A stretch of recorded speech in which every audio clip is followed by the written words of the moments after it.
Students, आज हम linear equation in two variables का इंट्रोडक्शन यहाँ पे दूंगा मैं आपको करके कि आपको ये चैप्टर समझ में आ सके। जो linear equation in two variables है ये हमारा मैथ्स का मैथमेटिक्स क्लास 10th का थर्ड चैप्टर है। तो इसको आप लोग आज इसका एक इंट्रोडक्शन ले लीजिए करके कि इसके अंदर जितने भी कॉन्सेप्ट्स यूज होंगे वो आपको अच्छी तरह से समझ में आ जाए करके कि आप लेसन को सॉल्व कर सकें। पहली चीज जो इसके अंदर हम लोग इस्तेमाल करते हैं वो है कि ये है क्या linear equation in two variables और ये वेरिएबल क्या है। वेरिएबल क्या होता है, क्वेश्चन यहां से शुरू होता है। हम ये समझेंगे मगर पहले देखेंगे वेरिएबल क्या है। वेरिएबल को समझने के लिए हम थोड़ा सा पीछे जाएंगे, क्लास 6 के अंदर जाएंगे, जहां पे हमने आपको कुछ एक ऐसी टर्म ली थी और समझाने की कोशिश की थी, एक छोटी सी चीज कि जो ये चीज है, ये एक टर्म है, इस टर्म के अंदर हमारे पास 2 भी आ गया और एक हमारे पास आ गया x और एक इसके ऊपर यहाँ पे कोई डिग्री है जिसको कि हम लोग पावर भी बोलते हैं, एक वो है। तो यहाँ पे इसमें 3 चीजें हैं, इन तीनों के अपने अपने नाम थे जो बहुत सारे बच्चे भूल चुके हैं। जो 2 है, 2 को हम लोग बोलते हैं कोएफिशिएंट, x को हम बोलते हैं वेरिएबल, एंड जो यहां पर फॉर एग्जाम्पल यहाँ पे मैंने 2 लिख लिया। अब यहाँ पे जो ये स्क्वायर की पावर जो मैंने दी है इसको हम लोग एक बोलते हैं पावर, इसको हम लोग डिग्री से भी जानते हैं, और इसको हम लोग करेक्ट अगर बोला जाए, करेक्टली बोला जाए तो इसको हम बोलते हैं एक्सपोनेंट भी बोलते हैं। 8th के अंदर हमारे पास चैप्टर था एक्सपोनेंशियल फॉर्म, तो हम लोग उसको इस नाम से जानते थे एक्सपोनेंट के टर्म। 9th के अंदर आके हमने इसको रेज टू पावर बोलना शुरू कर दिया और हमने इसको सॉल्व करते करते अभी हम 10th में आ गए और बहुत सारे बच्चे सिर्फ इसको पावर के नाम से ही जानते हैं, मगर basically it is a degree, power, और it is correctly called exponent. इस बात को ध्यान में रखिएगा। अब एक बात और कि अगर ये हो चुकी, ये आपको समझ में आ गया है कि ये है, तो जो ये चीज है ना, ये पूरी की पूरी, this whole is called a term. इस पूरे को हम बोलते हैं टर्म। और अगर यही टर्म्स के साथ, क्योंकि ये अलजेब्रा में यूज होता है, तो अगर ये टर्म्स के साथ मैं कोई भी एडिशन वगैरह ले आऊं, ये जो चीज पूरी की पूरी है ये मेरी बन जाती है एक्सप्रेशन। अब देखो कि मेरे पास एक टर्म थी, इसके साथ मैंने दूसरी टर्म लगा दी और ये बन गई एक्सप्रेशन। अब इस एक्सप्रेशन के अंदर ही मैं थोड़ा सा कुछ और भी चीज जोड़ूंगा। 2x + 1 था, ये एक्सप्रेशन है, इसके साथ मैंने क्या जोड़ दिया, 3x + 7। अब मैंने इसके अंदर क्या किया, इस पूरे को इसके बराबर कर दिया, मैंने इक्वल टू यहां लिख दिया। अगर कोई भी एक्सप्रेशन उसके साथ इक्वल टू आ जाए और उसके साथ कुछ भी आगे एक और एक्सप्रेशन आ जाए, चाहे यहां पे 0 ही आ जाए, कोई भी एक टर्म आ जाए या बहुत सारी टर्म्स आ जाए, यानी कि कहने का मतलब है कि ये अगर एक एक्सप्रेशन है तो ये भी एक एक्सप्रेशन है, ये भी एक एक्सप्रेशन है और ये भी मेरी क्या है, एक एक्सप्रेशन है। अगर ये दोनों एक्सप्रेशन हैं और इन दोनों को मैं बराबर कर रहा हूं, इक्वल टू कर रहा हूं, साइन ऑफ इक्वालिटी लगा रहा हूं, तो ये मेरी बन जाती है इक्वेशन। और इसकी ये एक एग्जांपल है, ये भी हो सकती है, this is also called an equation, ये भी एक इक्वेशन है। अब मैंने आपको बताया वेरिएबल के बारे में, मैंने अभी तक सिर्फ एक्स को ही यूज किया। वेरिएबल जहां तक था हम यहां से शुरू किया था, और वेरिएबल के अंदर मैंने सिर्फ आपको एक्स बताया। यहाँ पे हम वेरिएबल के अंदर हम वाई भी लिख सकते हैं, वेरिएबल में हम जेड भी लिख सकते हैं, हम एस भी लिख सकते हैं, हम टी भी लिख सकते हैं, हम यू भी लिख सकते हैं, हम यहाँ पर पी भी लिख सकते हैं, हम यहाँ पे क्यू भी लिख सकते हैं, हम यहाँ पर एम लिख सकते हैं, हम यहाँ पर एन लिख सकते हैं, हम यहाँ पर वी भी लिख सकते हैं, हम यहाँ पर ए भी लिख सकते हैं, बी भी लिख सकते हैं, सी भी लिख सकते हैं। जितने भी अल्फाबेट्स हैं हम उनको लिख सकते हैं, वो सारे के सारे हमारे अलजेब्रा में वेरिएबल्स कहलाते हैं, इनको ध्यान रखेंगे। और ये सारे के सारे वेरिएबल इसलिए बोलते हैं क्योंकि जो इनकी वैल्यू है क्या आएगी, वैल्यू चेंज हो सकती है, इसीलिए इनको वेरिएबल बोला जाता है। ये इसका एक कॉन्सेप्ट था। अब मैंने आपको बता दिया कि वेरिएबल, मैंने आपको बता दिया इक्वेशन। अब मैं आपको बताऊंगा कि ये 2 वेरिएबल क्या होता है। अब हमने अभी तक मैंने आपको जितने भी वेरिएबल के बारे में जो एग्जांपल्स दी, वो सारी की सारी जितनी भी थी वो कुछ इस प्रकार से थी। इस इक्वेशन के अंदर मैंने जो वेरिएबल लिखा वो एक ही लिखा। तो जो ये इक्वेशन बनी है इसको हम बोलते हैं लीनियर इक्वेशन। आप बोलोगे सर लीनियर कैसे हुई, चलो वो बताते हैं, मगर इक्वेशन तो बोलते हैं क्योंकि एक्सप्रेशन को मैंने साइन ऑफ इक्वलिटी लगा के इक्वल कर लिया। तो अगर मैंने ये कर दिया इक्वेशन, तो आप बोलोगे हाँ सर इक्वेशन तो है। अब इसमें वेरिएबल कितने हैं, 1 है। सर इसके अंदर क्या है, 1 वेरिएबल है। आप इसको भी बात मान लोगे, सर ये लीनियर कैसे है, आप तो लीनियर लिख रहे थे। तो लीनियर इस तरह से है क्योंकि जो इसके अंदर वेरिएबल की जो डिग्री है वो कितनी है, 1।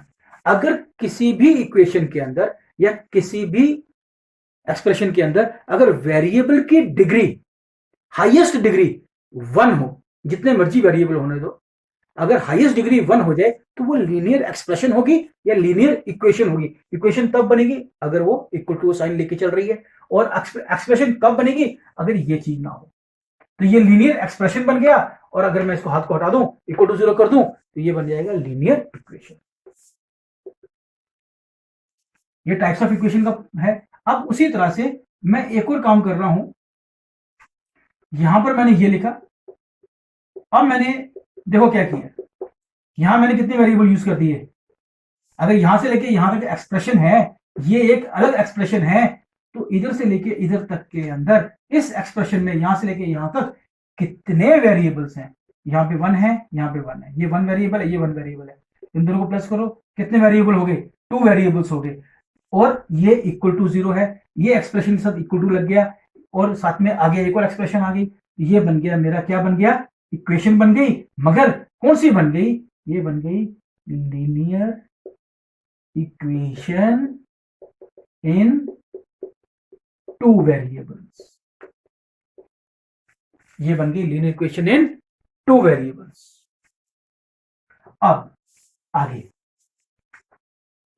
अब लीनियर इक्वेशन इन 2 वेरिएबल्स के अंदर जो हम लोगों को बेसिकली चीज देखनी है हमारे इस चैप्टर के अंदर, सिर्फ मैं इस चैप्टर के बारे में बात करूंगा। इस चैप्टर के अंदर क्या है कि जो लीनियर इक्वेशन होती है ना, लीनियर इक्वेशन, हम 2 वेरिएबल्स को पढ़ रहे हैं, तो मैं यहां 2 वेरिएबल्स लिख देता हूं। लीनियर इक्वेशन इन 2 वेरिएबल्स, अगर तो ये हो, हमें इसको रिप्रेजेंट करना हो, तो हम कैसे रिप्रेजेंट करेंगे। जो लीनियर इक्वेशन इन 2 वेरिएबल्स होता है, इसको हम लोग 2 तरीके से लेके आते हैं। एक लेके आते हैं ग्राफिकल रिप्रेजेंटेशन,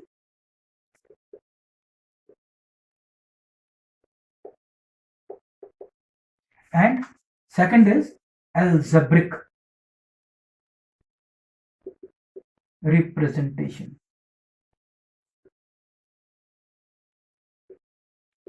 इनको हम इन 2 तरीकों से लेके चलते हैं। इसके अंदर हमारे पास there are 3 conditions, and here where we have 3 methods.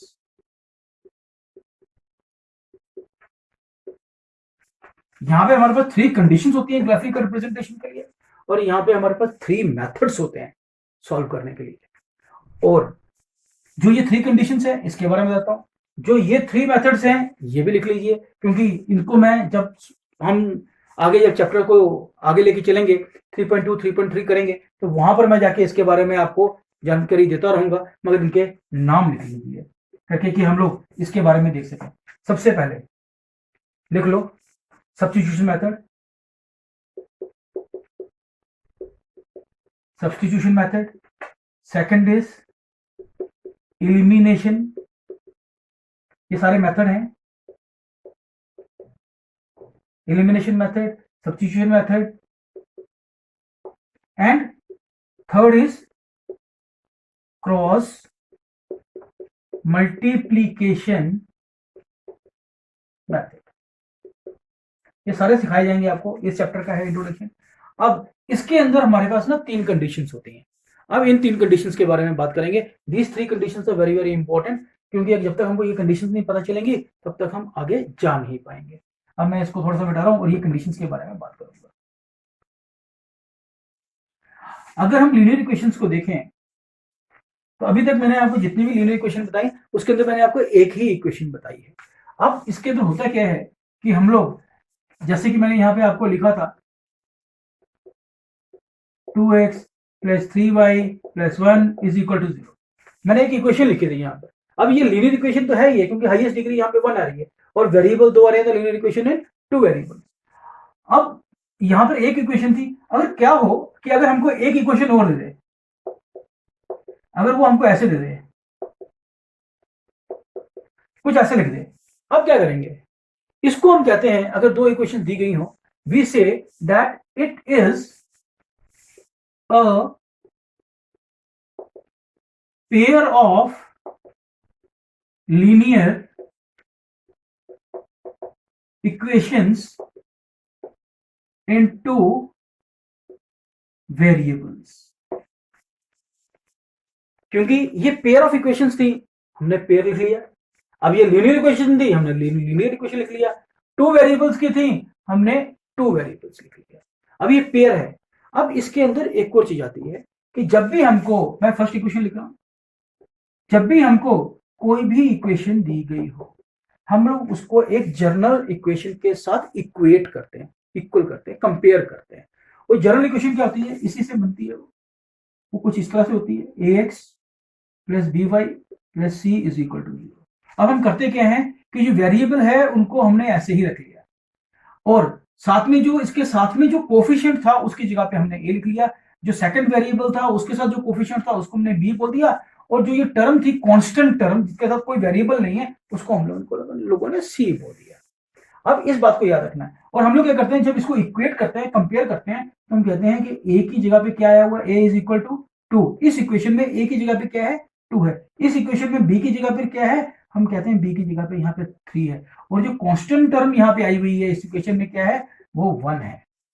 हम लोग कुछ इस तरह से इसको, ये जर्नल लीनियर इक्वेशन है, हम लोग इसको कुछ इस तरह से लेके चलते हैं और ये ए बी और सी हर इक्वेशन में ढूंढते हैं करके कि हमारा जो इसके अंदर जो हमारा ग्राफिकल रिप्रेजेंटेशन है उसके अंदर जो भी कंडीशंस आएंगी उस कंडीशन में ये चीजें मैं इस्तेमाल करने वाला हूं, आपको समझ में आएगा। मगर ये ए बी और सी समझना बहुत जरूरी है।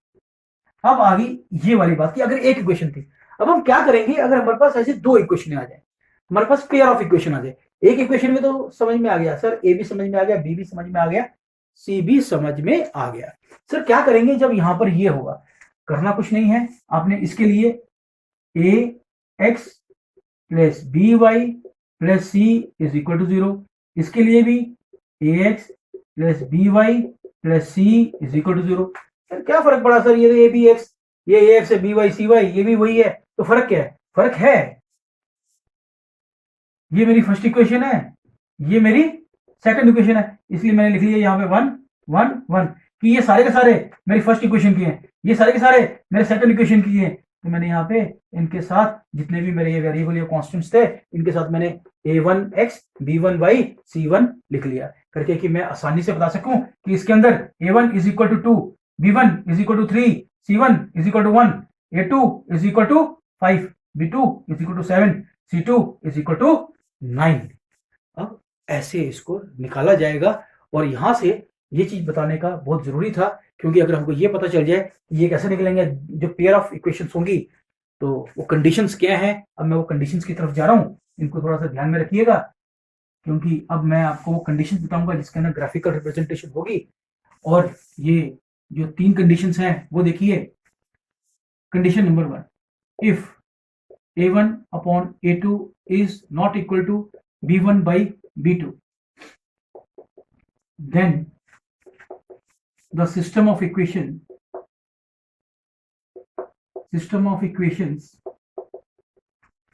have unique solution।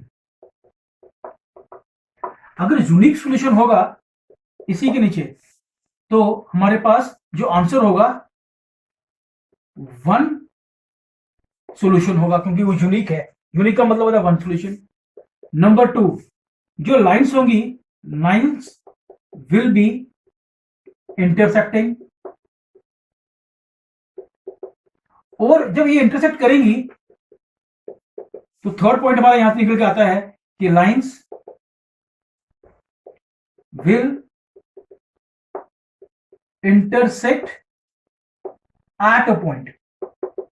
ये एक ही पॉइंट पे कटेंगी, एक से ज्यादा पॉइंट पर नहीं कटेंगी। एक बात तो ये होगी। अब इन सब के अंदर एक चीज है, लाइंस कौन सी वाली होती है, क्योंकि ग्राफिकल है, एक लाइन ये कटेगी जाएगी और एक लाइन ये जाएगी। इसको हम बोलते हैं L1, इसको हम बोल सकते हैं L2, कहीं रख लीजिए। अब ये लाइंस एक जगह पे कट रही हैं। ये ग्राफ जब होगा तो हम ग्राफ पे समझाते हैं इसको कि लाइन कुछ इस तरह से बनेगी और कहीं भी कटेंगी।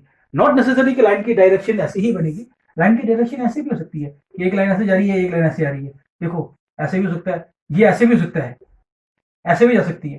कहने का मतलब ये है कि लाइंस किसी एक जगह पे आके कटेंगी। तो ये चीज था। अब आता है पॉइंट 2 कि क्या होगा कि अगर मेरे पास ये इक्वल आ जाए, अगर मेरा A1 upon A2 B1 upon B2 के बराबर आ जाए, तब क्या होगा, तब मेरे पास क्या होगा कि तब मेरे को एक चीज और करनी पड़ेगी। तब मेरे को देखना पड़ेगा कि क्या ये C1 बाई C2 के बराबर है या नहीं है। अगर ये C1 बाई C2 के बराबर है तब क्या होगा, then the system of equations will have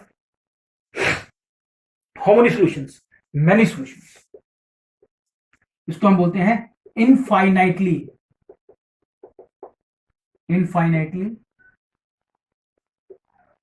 many solutions.